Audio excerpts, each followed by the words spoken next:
Hello, in this video we're going to move forward in our chapter on differential equations, and we will learn a very specific method for solving differential equations called separation of variables. Remember, a solution to a differential equation is a function. So if I give you a differential equation and say solve it, I want you to figure out what is the function that makes this true.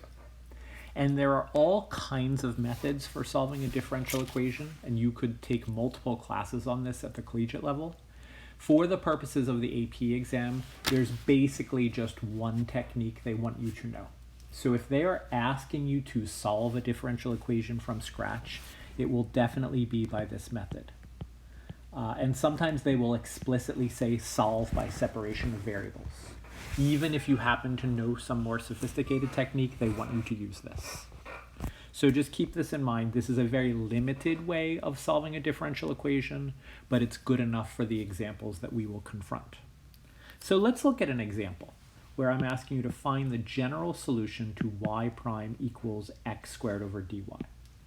And I just want you to watch this one. So I'm going to create a new page and move this to a new page so I can walk you through the process. So just watch what I do and I will summarize the steps.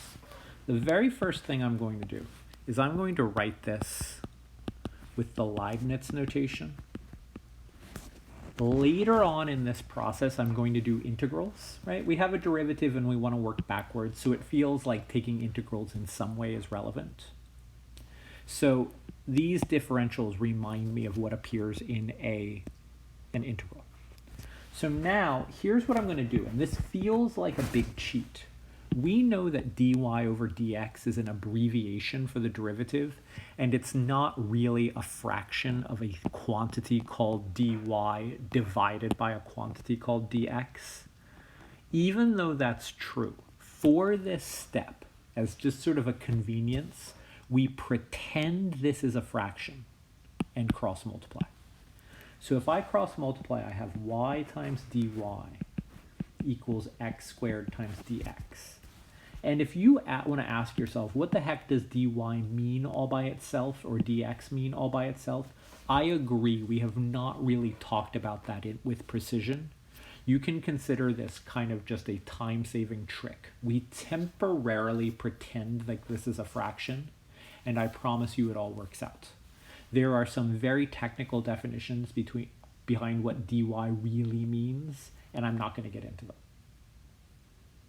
Well, we know that these differentials sometimes occur in a fraction form to communicate the derivative, and sometimes they occur in integrals. So now what we're going to do is say, oh, well, this kind of looks like an integral problem without the integral sign, and so does this. So I will now add an integral sign to both sides, and that seems fair. It seems like I'm doing the same thing to both sides of the equation.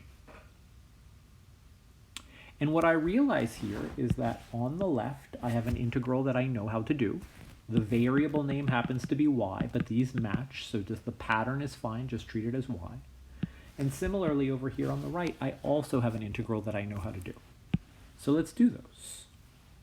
If I do the one on the left, this is y to the first power, so the antiderivative is 1/2 y squared plus c. If I do it on the right, another easy one, that's 1/3 x to the third plus c. Now, there's a general constant here, a general constant here. We shouldn't pretend they're the same. So I'll say c1 and c2. But then, here's what I'm going to do. I'm going to imagine subtracting so the two constants are next to each other. And I'll do this little trick that's very standard.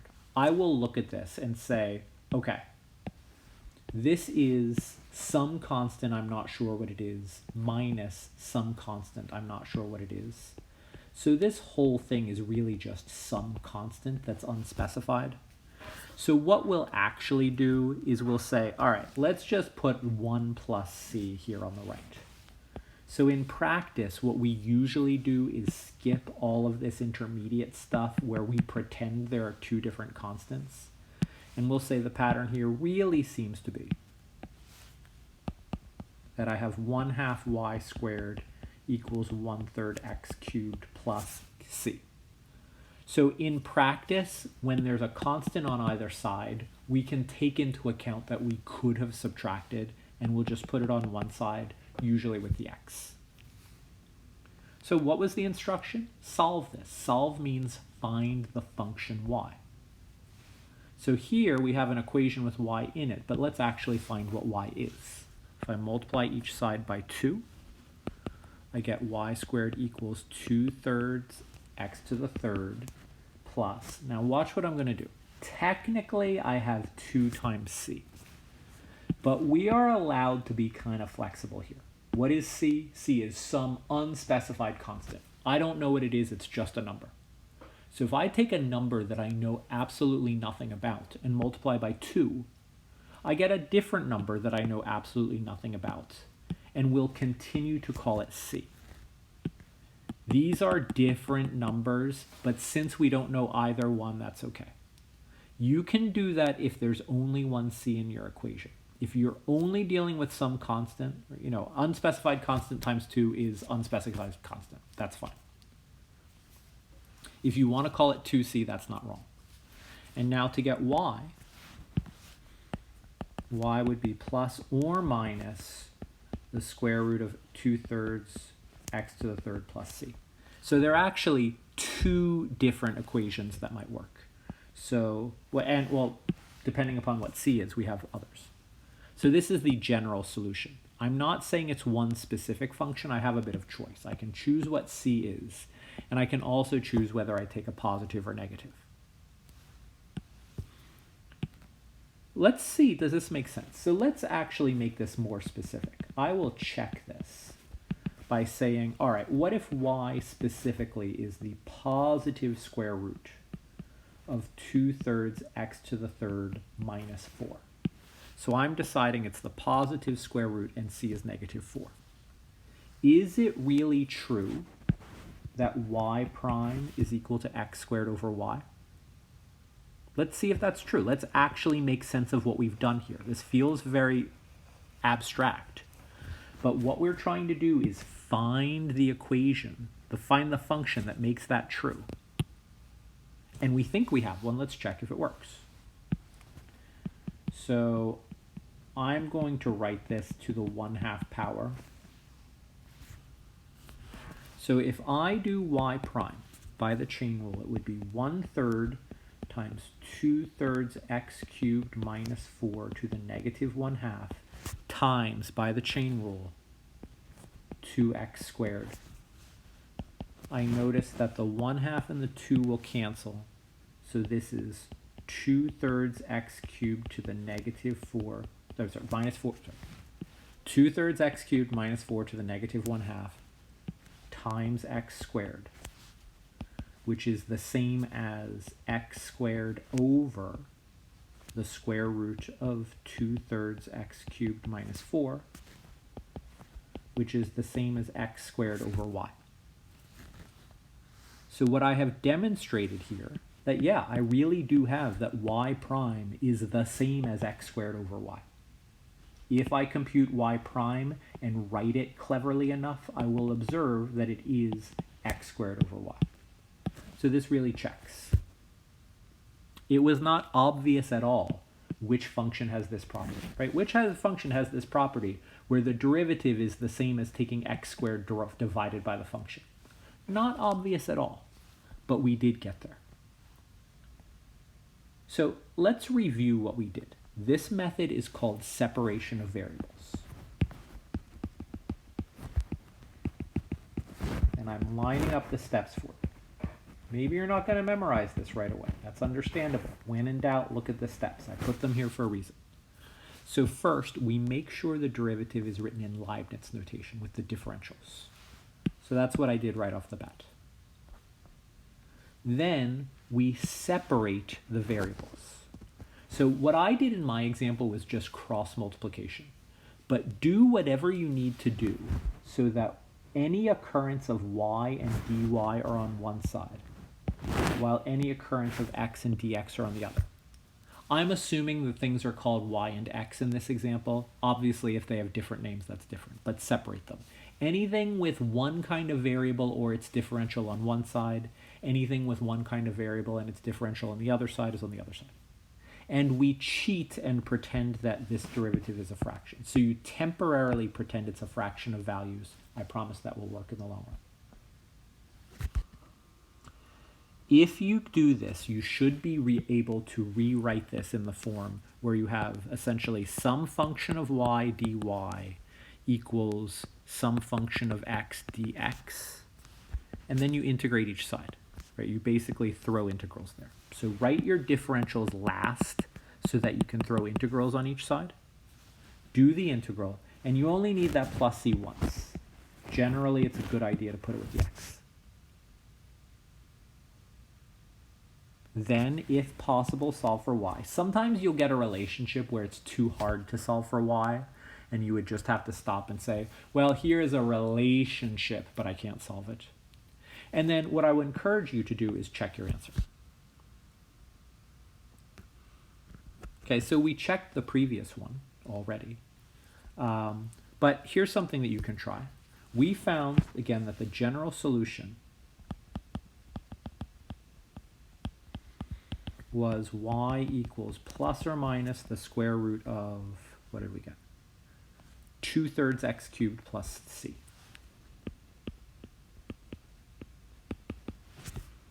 So this describes a lot of functions. Take a moment and figure out what's the specific function that makes that initial condition true.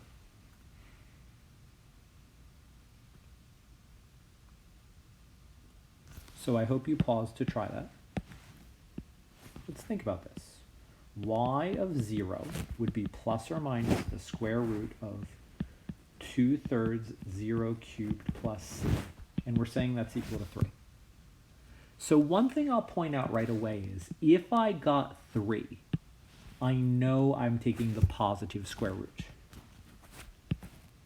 We had some choice here, but once you have a specific value, you realize, oh, if I got a positive number, I must have been taking the positive square root.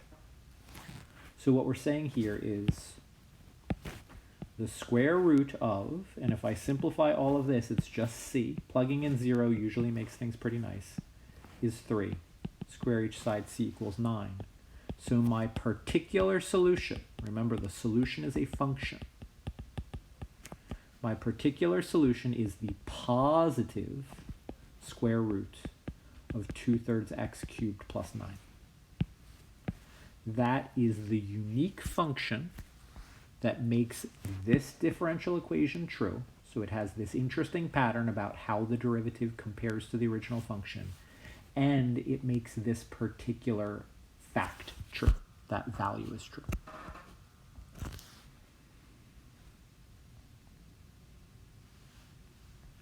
So here's an example to try.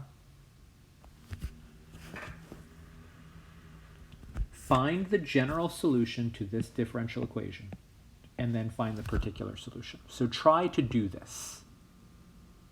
Hit pause and give it your best shot.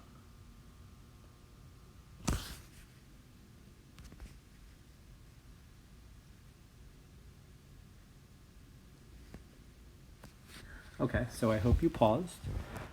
I will write this like dp over dt equals p over 2.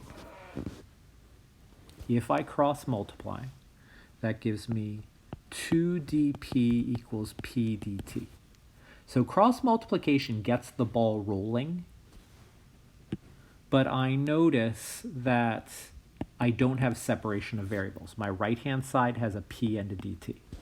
I definitely want a differential on one side and a differential on the other side. So this p is the thing that needs to move. So I will divide each side by p, and I have 2 over p dp equals dt. Now I'll integrate each side. So just so you understand the integral you're doing, what we're doing on the left-hand side, maybe it's more obvious if we write it as 2 times 1 over p dp. And then this thing on the right-hand side, it doesn't seem like we're integrating anything. There's an implied 1 there. We are integrating the number 1. This is 1 times dt. So here, 2 is a constant, that just stays there. Integral of 1 over p, well, it's like 1 over x, we just have a different variable name. That's the natural log of the absolute value of p. The absolute value can make a difference here included. On the right-hand side, the integral of 1 would just be t, because t is the variable. And we just need one constant, and we'll put it there. So what is our goal here? Our goal is to figure out what is the function p. So let's try to figure that out. I want to get p all by itself. So let's get rid of the 2. So I have the natural log of the absolute value of p is 1/2 t plus c divided by 2. I'm going to be a little bit loose and call that c. And I'm going to stop this video right now because I have to attend to something else.